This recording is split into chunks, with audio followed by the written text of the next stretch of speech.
Hello everyone, I hope everyone is doing great. So students, आज जो है हम ग्लाइकोलिसिस का एक क्विक स्नैपशॉट जो है वो देखने वाले हैं। So let's go. तो ग्लाइकोलिसिस की जब हम बात करते हैं तो ग्लाइकोलिसिस एक एरोबिक रेस्पिरेशन का फर्स्ट स्टेप होता है। दूसरी चीज़, ग्लाइकोलिसिस की जब हम बात करें तो ये जो है वो साइटोसोल में होता है। तो बेसिकली जो इसकी साइट है वो साइटोसोल है और ये एरोबिक और एनारोबिक दोनों कंडीशंस में होता है और ये एक मॉलिकुलर ऑक्सीजन इंडिपेंडेंट प्रोसेस है। दूसरी चीज़, ग्लाइकोलिसिस की हम बात करें तो ग्लाइकोलिसिस का एक दूसरा नाम भी होता है जिसे हम बोलते हैं एमिडॉन मेयरहॉफ पार्नस पाथवे या फिर हम उसको बोलते हैं ईएमपी पाथवे। तो ग्लाइकोलिसिस की जब हम बात करें तो ग्लाइकोलिसिस में जो है वो ग्लूकोज कन्वर्ट होता है टोटली पायरुविक एसिड में और इसमें 10 स्टेप्स जो है वो इन्वॉल्व होती हैं। सबसे पहले हम प्रिपरेटरी फेज की बात करते हैं जो कि एक एनर्जी इन्वेस्टमेंट प्रोसेस है। तो स्टूडेंट्स, जब हम बात करते हैं ग्लाइकोलिसिस की तो ग्लाइकोलिसिस में जो फर्स्ट स्टेप है वो है ग्लूकोज से स्टार्ट होता है। तो ये जो ग्लूकोज है ये कन्वर्ट हो जाता है ग्लूकोज 6 फॉस्फेट में। तो ग्लूकोज की जो 6 पोजीशन है वहाँ पे फॉस्फेट ग्रुप अटैच हो जाता है। अब बात आती है कि ये फॉस्फेट ग्रुप आता कहाँ से है।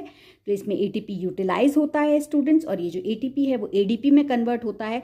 तो एडिनोसिन ट्राईफॉस्फेट जब एडिनोसिन डाईफॉस्फेट में कन्वर्ट होगा तो यहाँ से जो फॉस्फेट निकलता है वो ग्लूकोज की 6 पोजीशन पे जो है वो अटैच हो जाता है।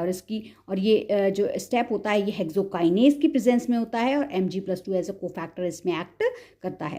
तो जब हम फर्स्ट स्टेप की बात करें तो ये इरिवर्सिबल स्टेप है, आप देख सकते हैं, और एक रेगुलेटरी स्टेप भी होता है। तो it's one of the most important step in the phase of glycolysis. तो ये जो ग्लूकोज 6 फॉस्फेट है ये कन्वर्ट हो जाता है फ्रक्टोज 6 फॉस्फेट में in the presence of phosphoglucoisomerase. और जैसे कि आप जानते हैं ग्लूकोज और फ्रक्टोज दोनों आइसोमर्स हैं। ग्लूकोज एक एल्डोज शुगर है, फ्रक्टोज एक कीटोज शुगर है और ये फ्रक्टोज 6 फॉस्फेट फिर कन्वर्ट हो जाता है फ्रक्टोज 1,6 बिस फॉस्फेट में और ये होता है फॉस्फोफ्रक्टोकाइनेज की प्रेजेंस में। ये भी एक इरिवर्सिबल प्रोसेस है, इसमें भी जो एटीपी है वो एडीपी में कन्वर्ट हो जाता है। अब फ्रक्टोज 1,6 बिस फॉस्फेट की जब हम बात करें तो ये कन्वर्ट होता है ग्लिसरैल्डिहाइड 3 फॉस्फेट में और डाइहाइड्रोक्सी एसीटोन 3 फॉस्फेट में। ये दोनों ही स्टूडेंट्स 3 कार्बन की शुगर हैं। ग्लिसरैल्डिहाइड एक एल्डोज शुगर है जबकि डाइहाइड्रोक्सी एसीटोन फॉस्फेट जो इसको हम ढाप भी बोलते हैं ये एक कीटोज शुगर है और ये होता है एल्डोलेस की प्रेजेंस में Zn+2 की प्रेजेंस में। और फर्दर ये जो ढाप है स्टूडेंट्स ये आइसोमरेज हो सकता है ट्रायोज फॉस्फेट आइसोमरेज की प्रेजेंस में ग्लिसरैल्डिहाइड 3 फॉस्फेट में जो कि एक 3 कार्बन शुगर है। तो ये था प्रिपरेटरी फेज और इसी कंटिन्यूएशन में अब हम इसके बाद जानेंगे पे ऑफ फेज के बारे में। So that was it. Stay tuned and stay continued. Thank you.